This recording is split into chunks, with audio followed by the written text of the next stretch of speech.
Good morning, Caniacs. Welcome back to the King Cain Way TV. It's me, King Cain, and I'm here this morning to give you all a review over Real Housewives of Atlanta, Season 13, Episode 11. So, I feel like the season is finally picking up because honestly, it's just been a bore for quite some time. So, I'm really happy that it's picking up for the girls because this season was honestly looking to be a flop. And based on the mid-season trailer, it does look like there's some more interesting things that's going to happen that we can talk about. The gavel fell. So hopefully we can get that in and make all of that happen. But let's get into the review, okay? So the episode opens up with Portia not wanting to pray. Cynthia prays, amen. So they're eating and such. The girls are tasting the food.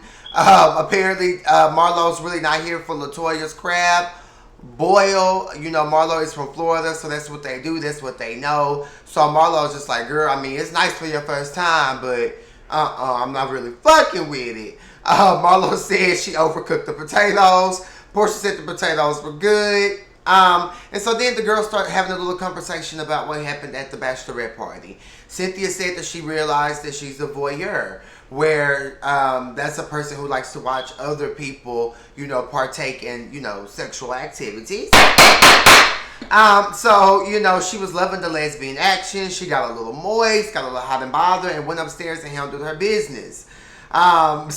Okay, Cynthia. But I feel like shit. At every age, it's totally okay to get your freak on. You have to be able to get your freak on, parapoo. Like, fuck, suck, and duck until you're 89. And if you're older and you can still get it on, do you, period. Because ain't nothing wrong with a little sex every now and then.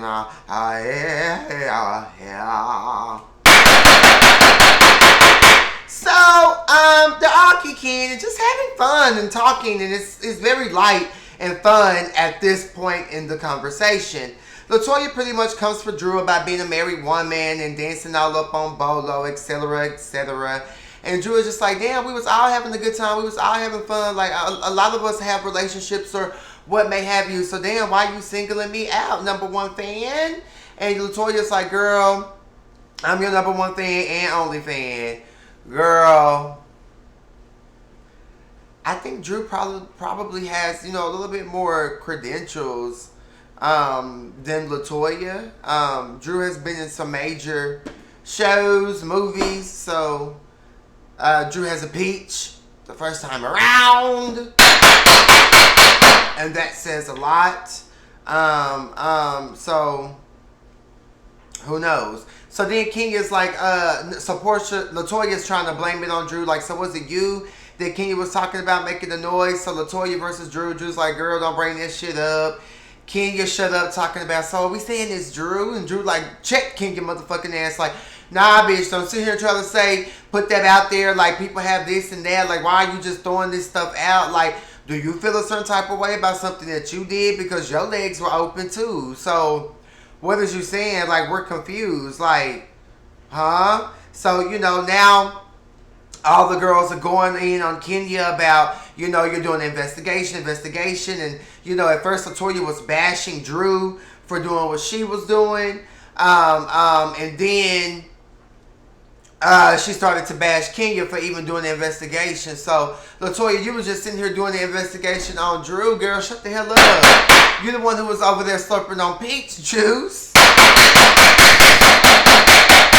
Which is okay as well. Like, you're getting a divorce.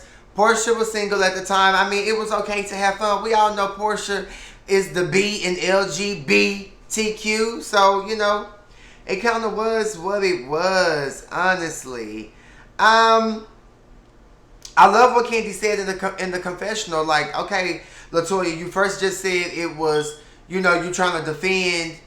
Now you're going in on Kenya, but you just going in on Drew. Like, pick a battle. Like, which side are you gonna be on? Like, you slow. And Kenya said the peach juice that she slurped last night must have went to her brain. I'm dead.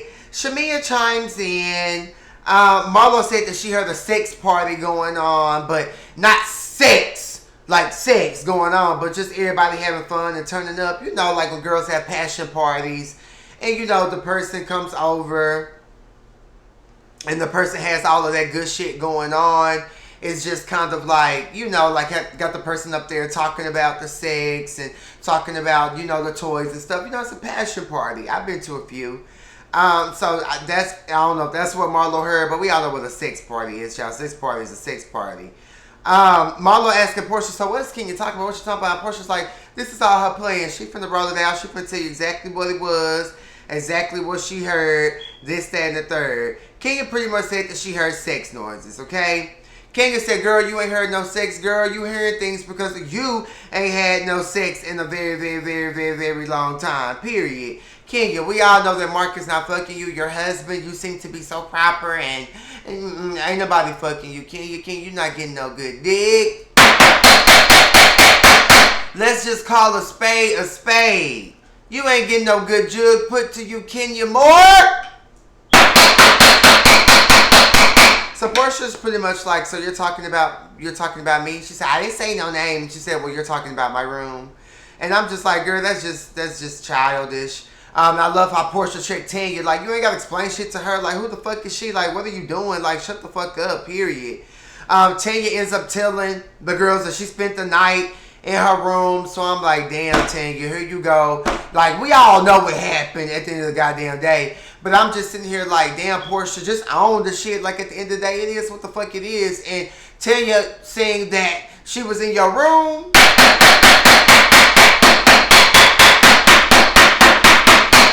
It kind of makes sense and adds up. And then Candy with her go throw couldn't wait to get it out when she sat down with Don Juan.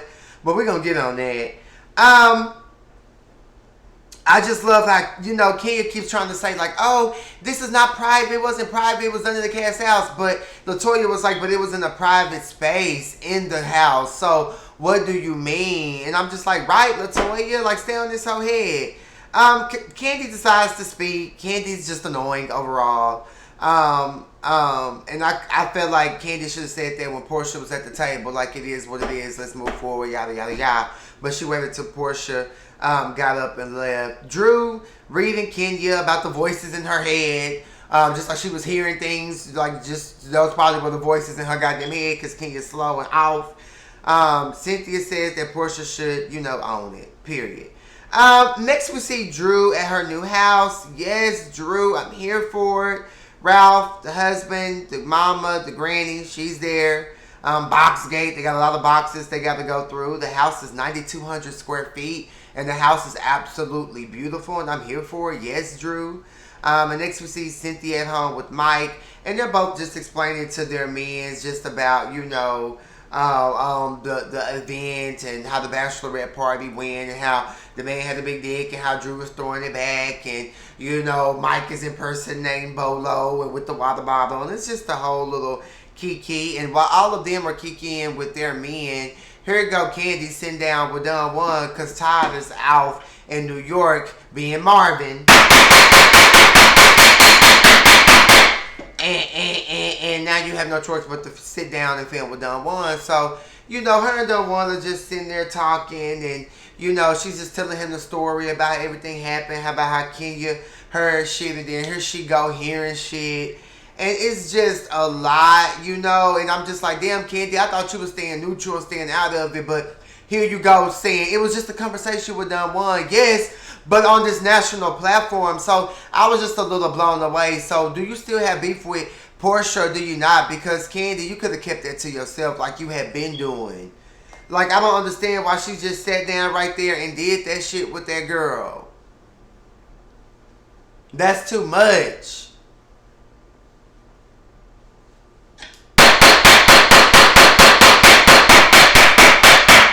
I don't know. I just thought it was weird. Then you got Don Juan chiming in. And, you know, yeah, it may have been funny little jokes he was trying to land.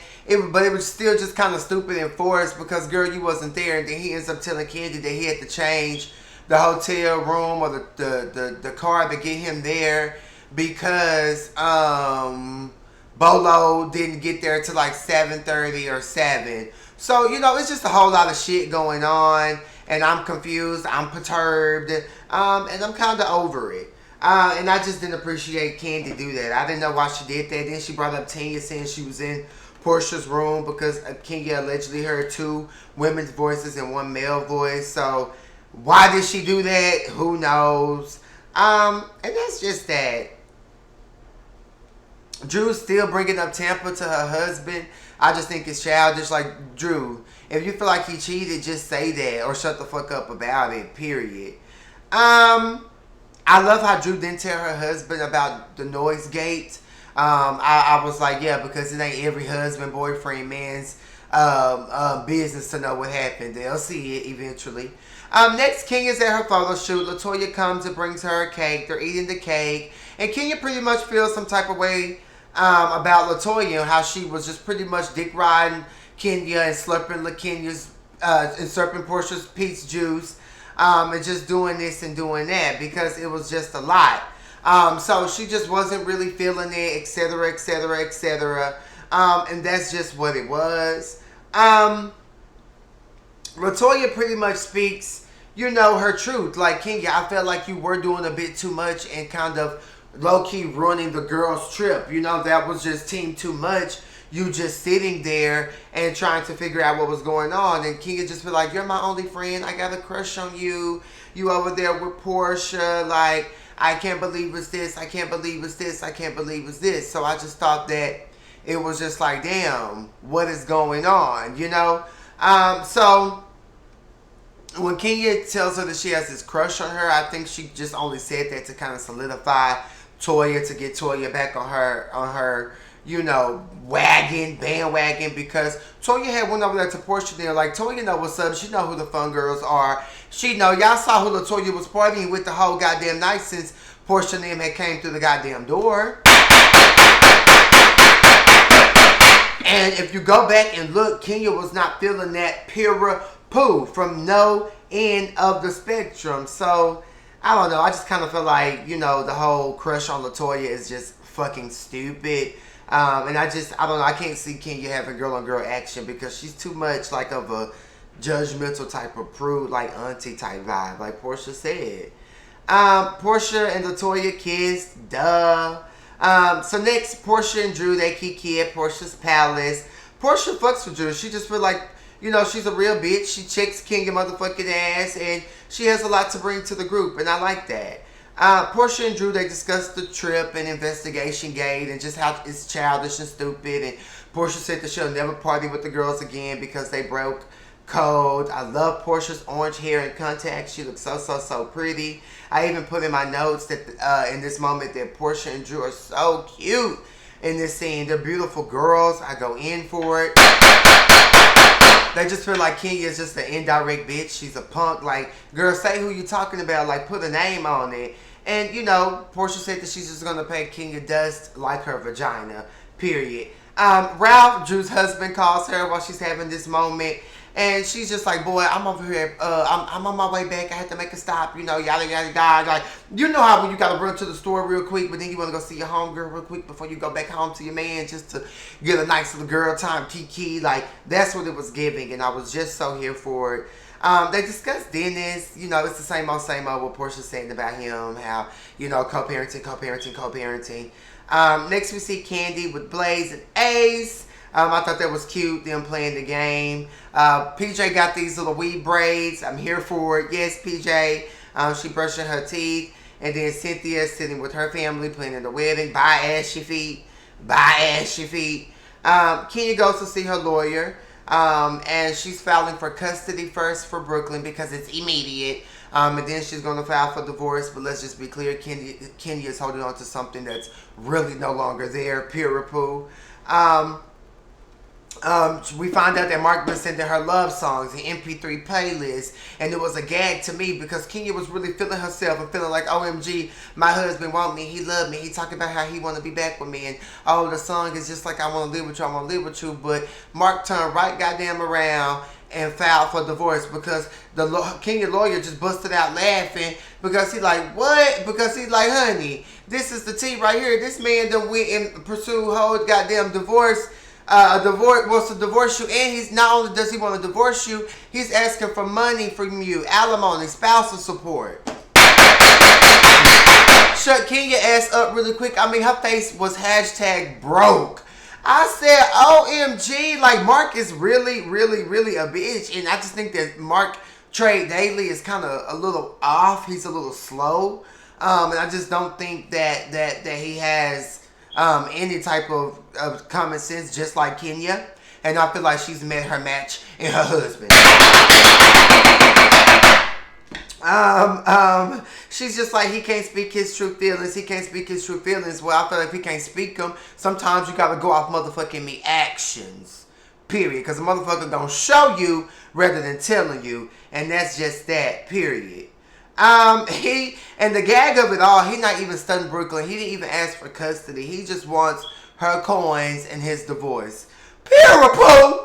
Anyway, guys, that's my review over Real Housewives of Atlanta, Season 13, Episode 11. We're getting somewhere. Guys, please subscribe to my channel, like this video, share this video, leave a comment, hit the notification bell, follow me on all of my social media in the description. Get you a Pura Caniac hoodie in the description of this video, and also come out to the fashion show / pop-up shop March 14th. That link is also in the description. I love you all. Peace. Mwah.